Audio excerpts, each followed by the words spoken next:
Vamos a conversar con Enio García, jefe de asesores del Ministerio de Salud de la provincia de Buenos Aires, para ver cómo sigue la situación. Enio, buen día. Ari Lijará te saluda. ¿Cómo estás? Buen día, Ari. ¿Todo bien, vos? Preocupado. Sí. La verdad que preocupado, supongo que ustedes también. La primera pregunta que quería hacerte, ayer también nos había sorprendido el número de 5.300 casos, y lo que nos dijo uno de los asesores del presidente era que hubo una caída del sistema en la provincia de Buenos Aires que hizo que se cargaran más casos el día martes, digamos. Sí. ¿Sigue siendo esa la explicación del número de casos altos? Mira, nosotros estamos analizando porque, te doy un ejemplo, el martes que también tuvimos 3.500 casos, empezamos a ver si está influenciando el tema de la carga, porque efectivamente cayó el sistema el fin de semana, el sábado principalmente, pues un poco del domingo también estuvo caído. Es el Sistema Nacional de Vigilancia, no es un sistema de la provincia, pero bueno. Y entonces nosotros empezamos a ver si estaba impactando en ese número el tema de la carga. Ya habíamos visto que el martes el 65% eran efectivamente resultados del día martes, o sea, de los resultados de PCR el día martes, y el resto eran cargas que se cargó por el retraso que había por esa caída del sistema. Pero ayer revuelta, ¿no? 3.500 casos, entonces nosotros estamos analizando un poco para ver cuánto está influenciando esa carga. Independientemente de eso, uno ve un aumento de casos y obviamente eso preocupa, porque ve el aumento ve el aumento de ocupación de camas de terapia. Entonces, más allá de cualquier cosa, para nosotros es una alerta, hay que estar preocupados y ocupados para ver qué está pasando y tomar la decisión también en tiempo para tratar de seguir evitando el colapso del sistema, ¿no? Ahora, Enio, la mirada sí, rápida y básica, pero que debe tener muchísima gente, se tomó la decisión de abrir un poco más en el momento donde tenemos la mayor cantidad de casos. Sí. ¿Cómo se explica y si en realidad no hay que cerrar en lugar de abrir?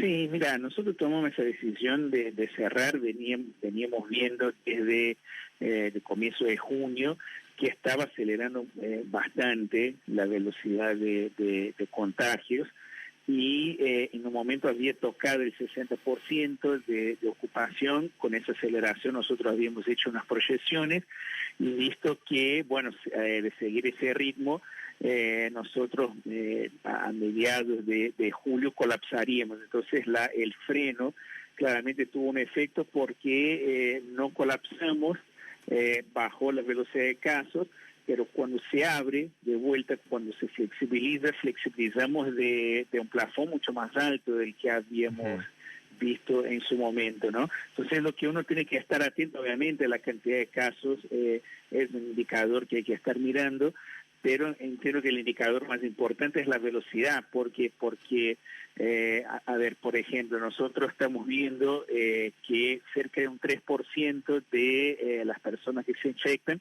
están entrando a terapia. Eso nosotros vemos una tendencia que fue disminuyendo a lo largo del tiempo. Tiene que ver con muchos factores. Por ahí lo que estamos analizando, el más importante, es el tema de la edad de la gente que se infecta.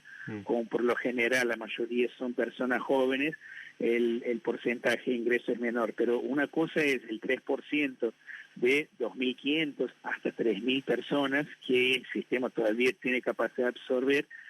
Otra cosa es eso me va a 6.000, 9.000 casos, ¿no? Y entonces en números absolutos se me complica. Nosotros estamos haciendo algunas proyecciones con los datos actuales para usar la misma metodología de la otra vez. Si vemos que en esas proyecciones nos da pocos días de espalda del sistema, se los vamos a plantear las autoridades y se verán las decisiones que se van a tomar. Pero perdón, Enio, la proyección actual, con este número de casos diarios, ¿hasta cuándo hay sistema? Sí, no, nosotros estamos haciendo un trabajo de reajustar los parámetros en función de eso que estoy hablando, ¿no? De entender quiénes son las personas que efectivamente están entrando a terapia, si el factor más importante es la edad o si juega otros factores, cómo va el tema de la comorbilidad.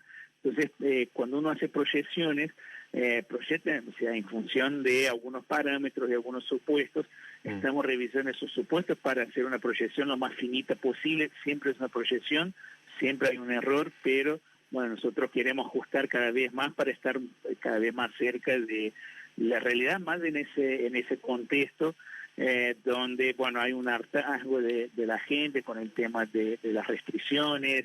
Entonces me parece que lo que podemos hacer es pasar la mejor información posible para que el ministro y gobernador acerquen las definiciones también al presidente y se pueda tomar la mejor decisión. Enio, buen día. Nicolás Lantos te saluda, ¿cómo estás? ¿Cómo va, Nicolás? Bien. La pregunta es, teniendo en cuenta la movilidad de los últimos días y la tendencia de los casos, dentro de una semana o 10 días, cuando se vean los efectos de esta etapa más flexible, digamos, ¿vamos a estar en la meseta que veníamos acostumbrados de 3.500, 4.000 casos? ¿Vamos a estar como en los últimos días en 5.000, 5.000 y algo? ¿O probablemente podamos estar en 6.000, 7.000, 8.000 casos o más? Sí, todo eso depende de la velocidad de contagio, ¿no? Que uno lo puede medir con el R, lo puede medir con el tiempo de aplicación. Nosotros solemos esperar el cierre de la semana porque el número del día a día varía mucho, ¿no? Cuando uno ve una curva, cuando hace un análisis por día, ve como si fuera un electrocardiograma, ¿no? Con muchos picos y valles, y por ahí confunde más que explique. Entonces nosotros esperamos el cierre de la semana y hacemos un comparativo del acumulado semanal que es un poco más estable, que ayuda a entender un poco más. La verdad que si notamos que hay una aceleración de casos, puede pasar lo que vos decís, o sea, puede pasar a los 4, 5, 6.000 casos, pero bueno, todo eso depende de esa velocidad de contagios que nosotros todavía estamos tratando de medir a partir, bueno, de lo que fue el lunes y ese aumento de casos que estamos viendo. Entonces todavía es pronto, digamos, para decir que 5.000 es el nuevo piso. Sí, yo creo que es pronto porque nada, tenemos que ver cómo se da esa tendencia, si se estabiliza, si baja, si sigue subiendo. Es muy difícil plantear eso, además por lo que planteé en el comienzo que preguntó Ari, del tema de la carga, que esta semana hubo esa excepcionalidad, el fin de semana como tuvimos esa caída del sistema, tenemos que ver todavía cómo está haciendo el efecto de esa carga tardía también en los datos, ¿no? Porque fíjense que en el fin de semana tuvimos muy poquitos casos cargados, veníamos con 2.500, 2.600, y el fin de semana tuvimos como 1.500, digo, de la provincia de Buenos Aires específicamente, ¿no? Entonces tenemos que ver eso, posiblemente esos 1.000 casos que quedaron ahí sin cargar, si todavía no están reflejando.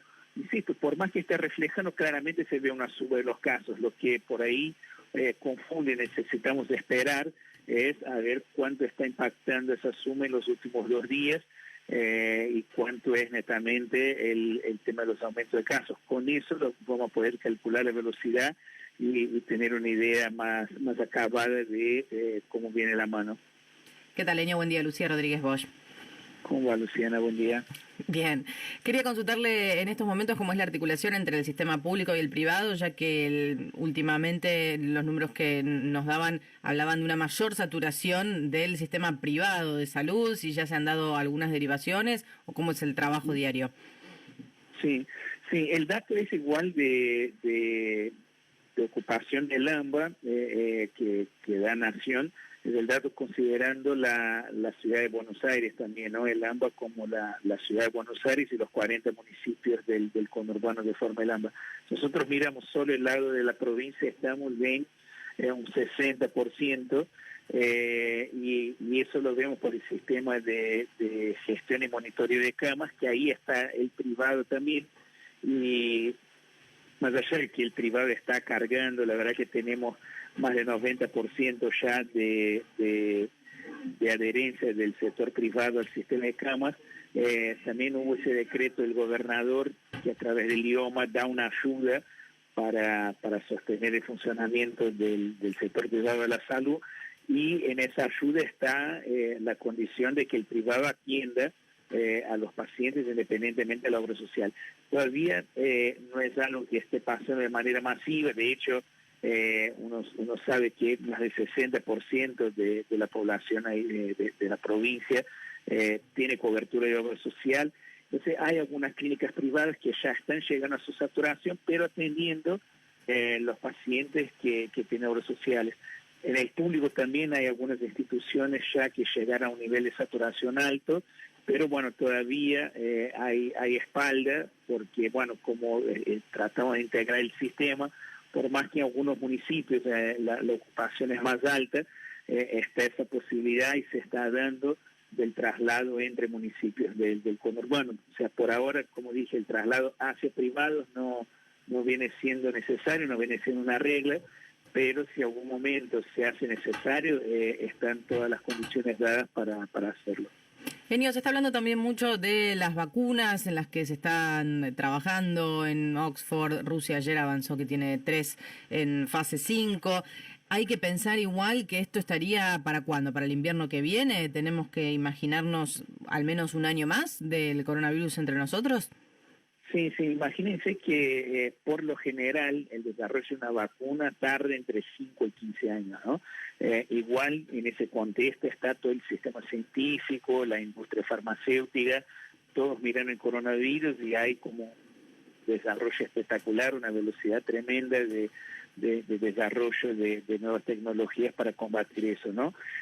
Igualmente, fíjense que empezaron pruebas en fase 3, experimentos en humanos concretamente, hace poco más de un mes, ¿no? Con la vacuna de Oxford. Parecería que los resultados son buenos, ¿no? No tenemos todavía la posta porque tampoco la industria difunde todos los datos cuando hace ese tipo de pruebas. Pero ayer también salió un dato que, por ejemplo, la vacuna de Pfizer parece que Estados Unidos, independientemente de las pruebas, ya garantizó la compra de todo el primer lote y el segundo también parece.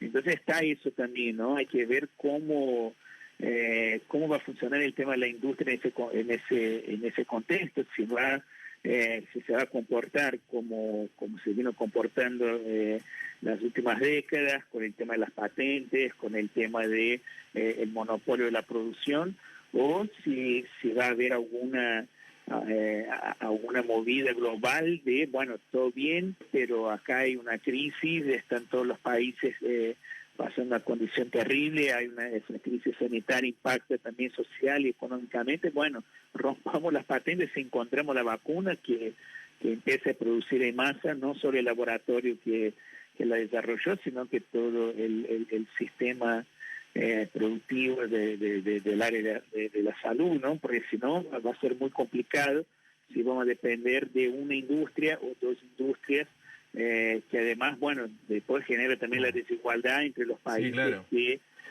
bueno, hay que ver cómo se va a dar eso, más allá del desarrollo científico en sí, hay que ver cómo se va a comportar el tema de la comercialización. O sea, claramente, Enio, la vacuna del coronavirus tiene que ser un bien de la humanidad. Totalmente, nosotros estamos convencidísimos de eso. Bueno, pero insisto, me parece que hay que haber algo a nivel global, ¿no? Los liderazgos de los países, tomar esa aposta y plantear esa discusión, porque si no, tranquilamente puede pasar eso, que uno o dos industrias lo tengan y que algunos países tengan prioridad, no por una cuestión de necesidad, sino por una cuestión de poderío económico. Clarísimo. Enio, muchas gracias como siempre por atendernos y gracias también por el trabajo que están haciendo. No, gracias a ustedes, un abrazo. Que tengas buen día. Enio García, jefe de asesores del Ministerio de Salud de la provincia de Buenos Aires.